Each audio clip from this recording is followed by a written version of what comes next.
শেখ হাসিনা পালানোর পর থেকেই আওয়ামী লীগের নেতাকর্মীদের নানান অপকর্মের কথা সামনে আসছে।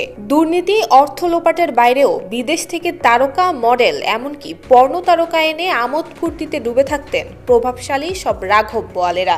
এই আমোদ ফুর্তির স্বাদ নেয়া থেকে বাদ যাননি দরবেশ বাবা খ্যাত সালমান এফ রহমানও। আর এ সকল নেতাদের মনোরঞ্জনে দেহ ব্যবসা এবং অনৈতিক কর্মকাণ্ডের পসরা খুলেছিলেন স্বঘোষিত সুর সম্রাট কৌশিক হাসান তাপস।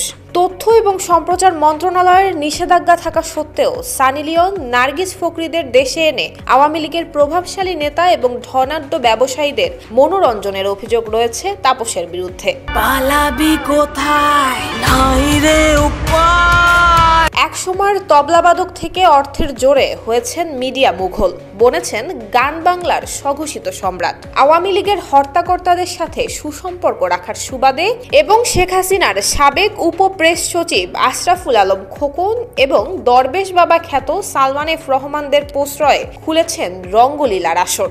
অভিযোগ রয়েছে কর ফাঁকি দিয়ে গান বাংলার নাম করে ইউক্রেন থেকে নারী এনে বিভিন্ন সরকারি, বেসরকারি, আন্তর্জাতিক সংস্থার উচ্চপদস্থ কর্মকর্তাদের মনোরঞ্জনের জন্য পাঠাতেন তাপস।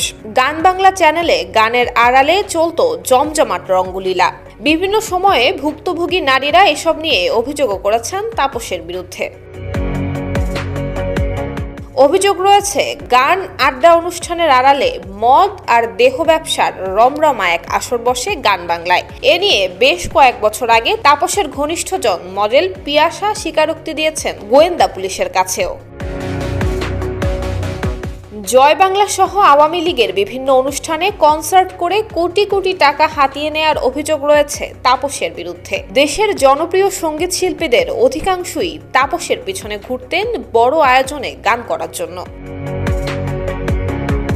আওয়ামী লীগ সরকারের সবথেকে বড় প্রজেক্ট ছিল জয় বাংলা কনসার্ট। শেখ মুজিবুর রহমানের দেয়া 7 মার্চের ভাষণ উপলক্ষে এই কনসার্টের আয়োজন করা হতো। পুরো অনুষ্ঠানের আয়োজনের দায়িত্বে থাকতেন তাপস। এ থেকে কোটি কোটি টাকা ঘরে তোলার অভিযোগ রয়েছে তার বিরুদ্ধে। সূত্র বলছে, শিল্পীদের জন্য বরাদ্দকৃত অর্থের বড় অংশই নিজের পকেটে ভরতেন তাপস। তৎকালীন সংস্কৃতি প্রতিমন্ত্রী কে এম খালিদের আস্থাভাজন হওয়ায় সরকারি সাংস্কৃতিক অনুষ্ঠানের কাজ সহজেই পেয়ে যেতেন তিনি। এছাড়া কৌশলে আওয়ামী লীগের বিভিন্ন রাজনৈতিক সমাবেশ, কনসার্ট আয়োজনের কাজও বাগিয়ে নিতেন তিনি। নিজের বিলাসী জীবনযাপন, ক্ষমতা আর প্রভাব বৃদ্ধি করতে বারবার তাপসের টার্গেট ছিল ব্যবসায়ী এবং রাজনীতিবিদরা। তাদের সাথে সখ্যতা গড়ে তুলতে ট্রাম্প কার্ড হিসেবে ব্যবহার করতেন কখনো বিদেশি, কখনো দেশি তারকা, মডেল, সঙ্গীত শিল্পীদের। এছাড়া তাপসের বিরুদ্ধে বিবাহ বহির্ভূত সম্পর্ক নিয়ে তার স্ত্রী সম্প্রতি ঢাকাই সিনেমার 2 নায়িকার সাথে প্রেমের অভিযোগ করে সামাজিক যোগাযোগ মাধ্যমে জানান দিয়েছেন।